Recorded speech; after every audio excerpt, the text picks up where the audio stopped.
Jennifer Lopez is the mother. What's up, Netflix fans? Welcome back to the channel. Today we're talking The Mother, the brand new Jennifer Lopez action movie on Netflix. Is it worth your time? Let's answer that question. While fleeing from dangerous assailants, an assassin comes out of hiding to protect her daughter she left earlier in life. This film is rated R. There's violence, there's language, there's drug use. This isn't necessarily a movie for young kids, but I don't think it's going to be the worst for younger teens. They've seen films like this before.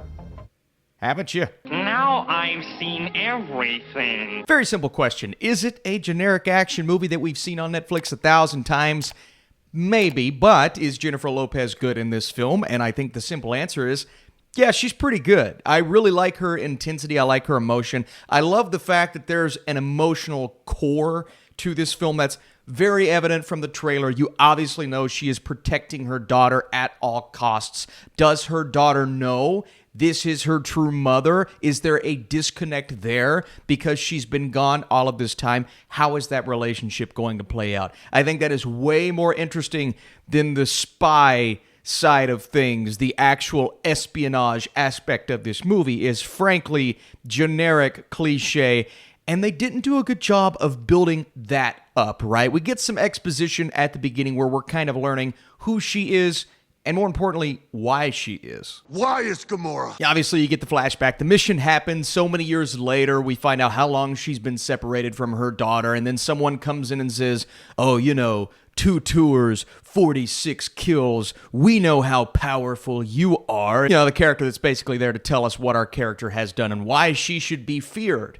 Well, I don't need to know why she should be feared. I want to see why she should be feared. And I don't know if the movie does a good job of making us feel that way about this main character. Because most of the action scenes that we see here, she's just kind of crouched down using a sniper rifle where there's not even any recoil once she shoots somebody, right? That was a very interesting sequence, but not a lot to take home when it comes to the action sequences. I think they were shot fairly well. Nikki Caro is our director here. Her previous movie was Mulan. I know not a lot of people like that movie, but as a director, from that perspective, I thought she did a nice job, and she carries over some of those elements. The action sequences aren't near as interesting here.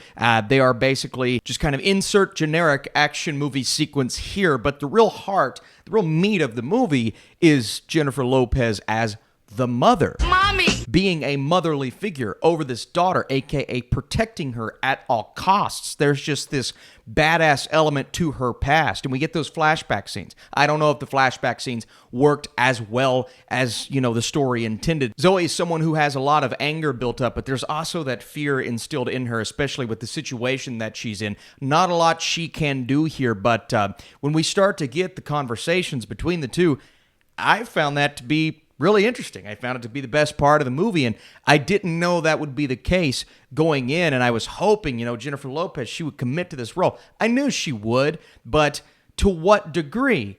Is this a paycheck movie, or are we actually going to get an emotional performance? And I thought the performance was pretty emotional. She's done it recently. A movie like Hustler, she was excellent in that film, so I wanted more of that and less of the generic rom-com type. What was the one with Owen Wilson recently? What was that? Wow. Here's why I'm so baffled that this script isn't like the best action script of all time. Listen to these writers. Misha Green, who worked on Lovecraft Country. Andrea Berloff, who worked on Straight Outta Compton. And Peter Craig, who was one of the writers and worked on the stories of movies like The Batman, Top Gun Maverick, and The Town. How is this not the best script I've ever seen? It's not. It's very generic, but the emotional core that comes from, I would say, our main two characters here works really well, and I think it's because these are talented writers. It's just they couldn't build a story to surround these two characters. And when they're off doing their own thing in this icy landscape, and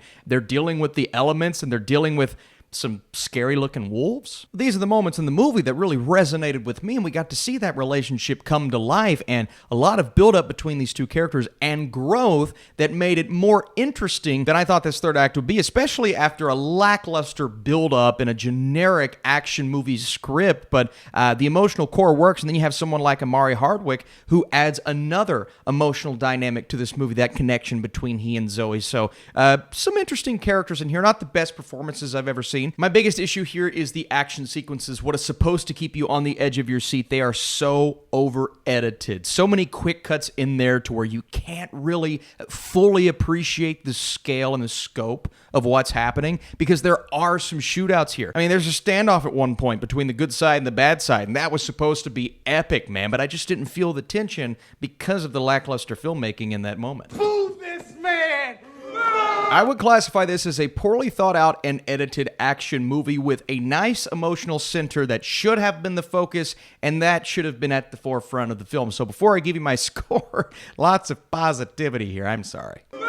I do want to say, though, I finished this movie, got on Rotten Tomatoes, and looked at some of these audience reviews, and this was 2 hours after the movie dropped, so a lot of people watching it at 3 a.m. apparently, but these reviews, I don't know. She mothered hard with this. She is fierce and intense in The Mother. Watched this with the family, and we couldn't stop crying at certain scenes and clapping at others. You all woke up at 3 a.m. to watch this. I don't know.